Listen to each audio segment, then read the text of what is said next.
Tout pour investir. Le match des traders. On fait le point sur la séance en cours du côté de Paris, le CAC qui évolue autour des 8088 points. On est avec Gilles Santacreux. Bonjour cher Gilles. Bonjour.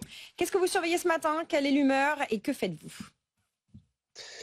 Alors ce matin, ce que l'on observe, c'est un petit peu ce que l'on a vu hier, savoir une sous-performance des indices européens par rapport aux indices américains, ce qui n'était pas le cas ces derniers mois.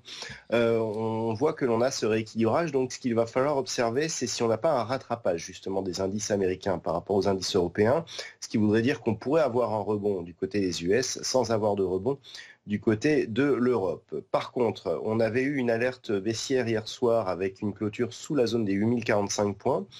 Cette zone a été reprise quasiment dès l'ouverture puisqu'on a ouvert à quelques points près sur cette zone et on oscille maintenant dans un range un peu plus neutre entre 8045 et 8092 points. Donc c'est un petit peu, je dirais, depuis que nous avons marqué des plus hauts et que nous sommes dans cette petite phase de consolidation, c'est un petit peu la zone d'équilibre, c'est-à-dire la zone dans laquelle il n'y a plus réellement de grosses alertes baissières, mais il n'y a pas non plus de reprise d'un mouvement un peu plus optimiste qui pourrait laisser anticiper un retour à un mouvement haussier. Donc c'est un petit peu la zone grise. Il va falloir un petit peu observer ce qui se passe autour de cette zone des 8092 points. Il faudrait dépasser 8175 points pour commencer à avoir des vraies velléités haussières. Tant qu'on sera en dessous, on restera donc dans cette zone relativement neutre, alors qu'à la baisse, eh bien, une rupture des 8045 points, un peu comme ce que l'on a eu hier soir à la clôture, eh bien, pourrait nous redonner des signaux baissiers. Mais entre les deux, c'est vraiment l'indécision qui domine.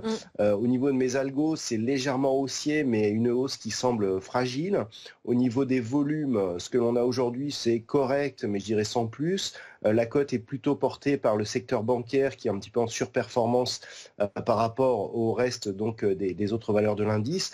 Donc rien de très notable, on n'aura pas de grosses statistiques aujourd'hui. Donc c'est vraiment les niveaux horizontaux qu'il va falloir surveiller et peut-être l'émergence justement d'une tendance. On voit que Donald Trump part un petit peu dans tous les sens. Hier, on a vu les menaces qu'il a émis par rapport aux éventuels clients du Venezuela.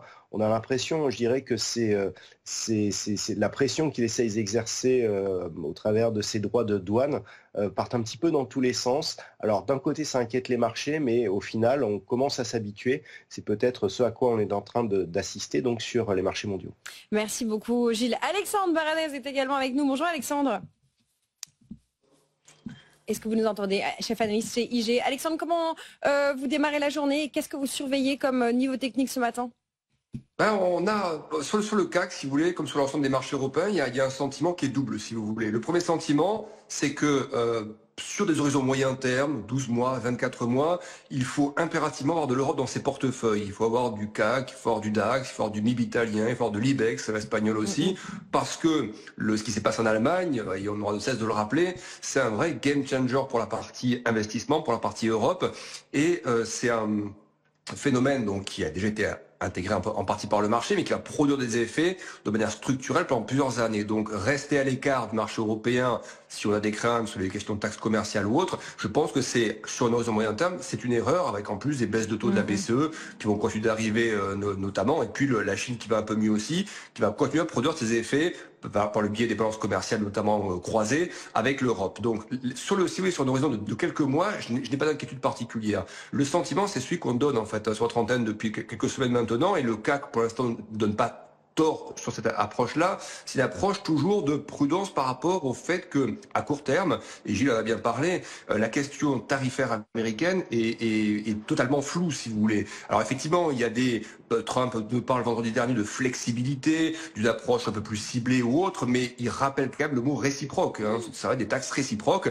Donc en gros, si vous voulez pas de taxes, vous ne nous en mettez pas et le problème sera réglé. Mais on voit bien que il y a un modèle qui est en train de se mettre en place du côté des États-Unis de vouloir faire rentrer l'argent dans les caisses parce qu'il y a aussi, et ça c'est pour moi le gros problème qu'il va falloir surveiller dans les mois qui viennent, c'est pas seulement la question tarifaire, c'est aussi et beaucoup la question de la baisse de l'endettement américain, du ratio dette-PIB auquel s'attellent le Trésor américain et le Doge notamment. Et la façon dont c'est fait, je ne dis pas qu'il ne fallait pas le faire. Les États-Unis doivent faire des économies parce qu'ils avaient une trajectoire de déficit qui était totalement intenable sur les années précédentes, mais de quelle manière on fait cet ajustement budgétaire, à quelle vitesse on le fait. Et je pense que que la question des tarifs, doubler cette question de la réduction du budget aux États-Unis et des dépenses, ça peut effectivement avoir des effets contraignants non seulement sur l'économie américaine, mais aussi du coup, à un moment donné aussi, peut-être un peu sur les partenaires commerciaux. Et donc à court terme, je reste sur cette approche qui est un peu prudente pour le CAC 40, où je considère que les marchés américains n'ont pas fini de corriger. Je pense que ce qu'a fait le Nasdaq, le S&P ou autre, c'est 10% de baisse pour le S&P.